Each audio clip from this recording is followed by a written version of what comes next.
क्या है हिजबुल्लाह? पिछले कुछ दिनों से आप लगातार अखबार में, टीवी पर, डिजिटल मीडिया में हिजबुल्लाह का नाम सुन रहे हैं। खास तौर पे तब जब पिछले कुछ दिन पहले लेबनान के अंदर एक बड़ी अजीब सी घटना देखने को मिली। सीरियल ब्लास्ट हुए पेजर्स के अंदर। पेजर्स फ़ोन की तरह एक डिवाइस होता है जो पहले यूज़ किया जाता था, लेकिन लेबनान एक कंट्री है, वहाँ पर आज भी इस्तेमाल किया जाता है। तो पेजर्स में बैक टू बैक कुछ ब्लास्ट हुए और उसमें बहुत से लोगों की जान भी गई। 100 से ज़्यादा ब्लास्ट कम से कम देखने को मिले। हिजबुल्लाह ने यह आरोप लगाया कि ये ब्लास्ट इजराइल ने जानबूझ के कराए हैं और तब से ये पूरा कॉन्फ्लिक्ट शुरू हुआ। अब हिजबुल्लाह है क्या, ये समझना हमारे लिए ज़रूरी है, और ख़ास तौर पर फिलहाल इजराइल हमास के बीच में जो युद्ध चल रहा है उस वॉर के सिचुएशन में हिजबुल्लाह कितना रेलेवेंट है और हिजबुल्लाह के इंटरवेंशन से ये वॉर किस तरीके से अपना अंजाम बदल सकती है, ये भी समझने वाली बात होगी। हिजबुल्लाह को समझने के लिए आपको पहले दो चीज़ें समझनी होंगी। इजराइल और लेबनान का डेमोग्राफिक को आपको समझना पड़ेगा। ये जो मैप आप देख रहे हैं, इस मैप में आपको इजराइल देश नज़र आ रहा है, उसके साथ में सीरिया एक देश नज़र आ रहा है, और इजराइल के अगर आप टॉप नॉर्थ कॉर्नर में देखेंगे तो एक छोटा सा देश लेबनान आपको नज़र आएगा। इसी देश के अंदर ये धमाके हुए और इसी देश के अंदर जड़ें मौजूद हैं हिजबुल्लाह की, जिसे इंटरनेशनल लेवल पर बहुत सी कंट्रीज़ एक आतंकी संगठन के तौर पर मानती हैं। इसको एक टेररिस्ट ऑर्गेनाइजेशन डिक्लेयर किया गया है। लेकिन हिजबुल्लाह आया कहाँ से, ये समझने के लिए अब थोड़ा सा पहले आपको मैं ले चलता हूँ, कम से कम 30-40 साल पहले। बात है सन 1970s की। इजराइल एक ऐसा देश है जो आप जानते हैं कि यहूदियों से भरा हुआ है। यहाँ पे पॉपुलेशन जो है वो ज्यूज़ की ज़्यादा है, ज्यू देश है, और वही पर्पज़ से इस देश का जो है जन्म हुआ भी था। लेकिन इजराइल के आसपास की जो कंट्रीज़ हैं वो अरब कंट्रीज़ हैं। जॉर्डन उनमें से एक कंट्री है, लेबनान का जिक्र हमने कर लिया, ईरान, इराक, ये सारी कंट्रीज़ अरब कंट्रीज़ हैं। 1970s में एक बड़ा युद्ध हुआ इजराइल और अरब कंट्रीज़ के बीच में। इस युद्ध में बहुत सारे लोग मारे गए और इस युद्ध का अंजाम ये हुआ कि बहुत सारे फिलिस्तीनी लोग बाकी के कंट्रीज से निकलकर लेबनान आ पहुंचे। लेबनान में अलग अलग लोगों की पॉपुलेशन अलग अलग रेशो में थी, लेकिन जब ये युद्ध के बाद पैलेस्टीनियंस लेबनान आए तो यहाँ पर सुन्नी मुस्लिम्स की पॉपुलेशन बढ़ गई, जिसकी वजह से शिया मुस्लिम्स और सुन्नी मुस्लिम्स के बीच में कॉन्फ्लिक्ट देखने को मिला। साल 1982 में इजराइल ने हमला किया लेबनान के ऊपर।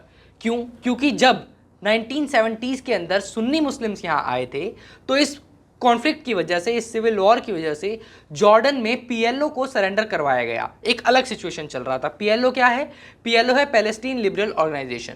पीएलओ का क्रैकडाउन हुआ जॉर्डन के अंदर, क्योंकि जॉर्डन जो कि एक कंट्री सटी हुई है, आप मैप में देख सकते हैं इजराइल से, इसको इजराइल के साथ एक पीस ट्रीटी साइन करनी थी। तो जब जॉर्डन के अंदर पीएलओ को क्रैकडाउन किया गया, पीएलओ जो कि फाइट कर रहा है फ्री पैलेस्टीन के लिए, तो पीएलओ जॉर्डन से निकल के लेबनान आया और लेबनान से बैठकर पीएलओ ने इजराइल के ऊपर तरह तरह के अटैक करने शुरू किए। 1982 में पीएलओ को काउंटर करने के लिए इजराइल ने लेबनान के ऊपर अटैक किया, और इतना भयंकर अटैक किया कि अगर आप मैप में देखेंगे तो बेरूत, जो कि लेबनान के लगभग सेंटर में है, वहां तक इजराइल की फोर्सेस पहुंच गई थी। लेबनान को सीज कर दिया गया था। इस टाइम पर लेबनान के अंदर पीएलओ के जो मुखिया मौजूद थे, यासिर, उन्होंने बेरूत छोड़ने का फैसला लिया। बेरूत छोड़ के वो चले गए ताकि इस युद्ध जैसी परिस्थिति को कम से कम रोका जा सके। ये वो मोमेंट था जब कुछ शिया मुस्लिम्स ने एक अलग फ्रैक्शन डेवलप किया, पीएलओ को क्रिटिसाइज किया कि वो बेरूत छोड़कर क्यों गए, और फ्री पैलेस्टीन का जो मुद्दा है उसको दबा दिया उन्होंने। और इस क्रिटिसिज्म के साथ एक नया फ्रैक्शन शिया मुस्लिम्स का निकला जिसे ईरान ने सपोर्ट किया, और इसी फ्रैक्शन को हिजबुल्लाह कहा गया। हिजबुल्लाह आगे चलकर और बड़ा हुआ। ईरान के सपोर्ट से हिजबुल्लाह के पास जिस तरह के इक्विपमेंट्स पहुंचने लगे, वो बहुत मॉडर्नाइज थे, बहुत वेल इक्विप्ड उनके पास हथियार आने लगे, और हिजबुल्लाह ने अपनी वॉर धीरे धीरे शुरू की।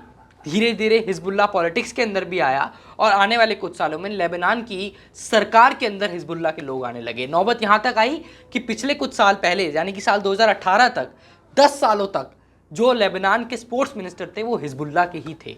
हिजबुल्लाह पॉलिटिकल तौर पे भी एक्टिव रहा, और जो मिलिटेंट ग्रुप है हिजबुल्लाह का वो भी एक्टिव था। सिचुएशन ये है कि हिजबुल्लाह का मिलिटेंट ग्रुप आज की डेट में हमास से ज़्यादा वेल इक्विप्ड है, क्योंकि सोर्सेज, इंटरनेशनल एक्सपर्ट्स ये बताते हैं कि ईरान पूरी तरीके से हिजबुल्लाह को सपोर्ट करता है, और थ्रू सीरिया ईरान के माध्यम से हिजबुल्लाह तक जो है आप मॉडर्नाइज इक्विपमेंट्स और हथियार कह सकते हैं पहुँचाए जाते हैं हिजबुल्लाह को। तो अगर हिजबुल्लाह हमास और इजराइल के बीच की वॉर में इंटरवीन करता है तो ये इजराइल के लिए एक चिंता की बात होगी, और इजराइल को इस युद्ध में फिर अपने और भी ज़्यादा रिसोर्सेज झोंकने पड़ेंगे ताकि हिजबुल्लाह को कंट्रोल किया जा सके, जिसे कंट्रोल करना हमास से कंपैरेटिवली ज़्यादा मुश्किल है। उम्मीद करता हूँ इस वीडियो में आपको इजराइल हमास वॉर से जुड़ी और लेबनान के अंदर हिजबुल्लाह से जुड़ी हुई कुछ बेसिक जानकारियाँ मिली होंगी। आप हमें कमेंट करके अपनी राय दे सकते हैं।